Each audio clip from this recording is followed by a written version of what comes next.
अंदर भगवत शरणागति का आने लग जाता है तो स्वतः आनंद आने लगता है और विवेक उत्पन्न हो जाता है, आनंद से भर जाता है। मनुष्य जीवन का फल दिखाई देने लगता है कि मनुष्य जीवन कितना आह्लादित है, कितना आनंददायक है।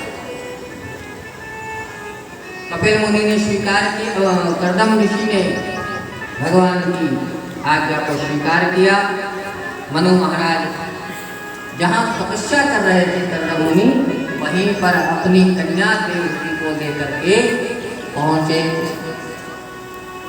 कर्दम ऋषि ने अपने ससुर जी का स्वागत किया कि आप पृथ्वी के राजा हैं और राजा सबका पिता के समान होता है, इसलिए मनु महाराज जी का पूजन किया। और मनु महाराज जी ने कर्दम ऋषि आप श्रेष्ठ हैं, ऋषि हैं, हम गृहस्थ हैं और आप विरक्त हैं, इस सृष्टि का कल्याण आप लोगों की तपस्या से ही होता है। और मनु महाराज जी ने कर्दम ऋषि का पूजन, यह परस्पर व्यवहार है। आप क्या कोई मेहमान आएगा तो वो आपकी प्रशंसा करेगा, निंदा तो नहीं करेगा, और आप भी उसकी स्वागत सत्कार करेंगे, वो भी आपको धन्यवाद प्रसारित करेगा। ऐसा भी नहीं नियम, शिष्टाचार है।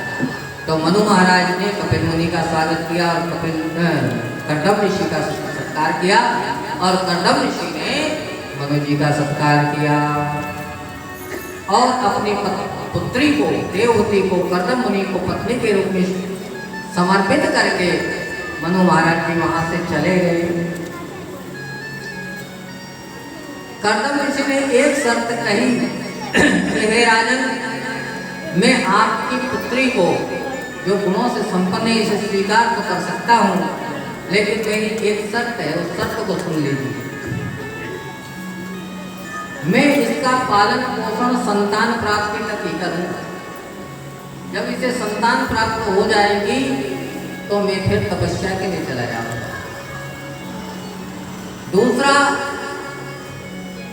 मैं एक ऋषि हूं, मैं साधु हूं और आपकी पुत्री तो राजमहलों में रही है, मेरे पास तो झोपड़ी है, टूटी फूटी घास फूस की, मेरे पास बड़े बड़े महल नहीं है। अगर आपकी पुत्री इस घास फूस की झोपड़ी में रहने को तैयार हो,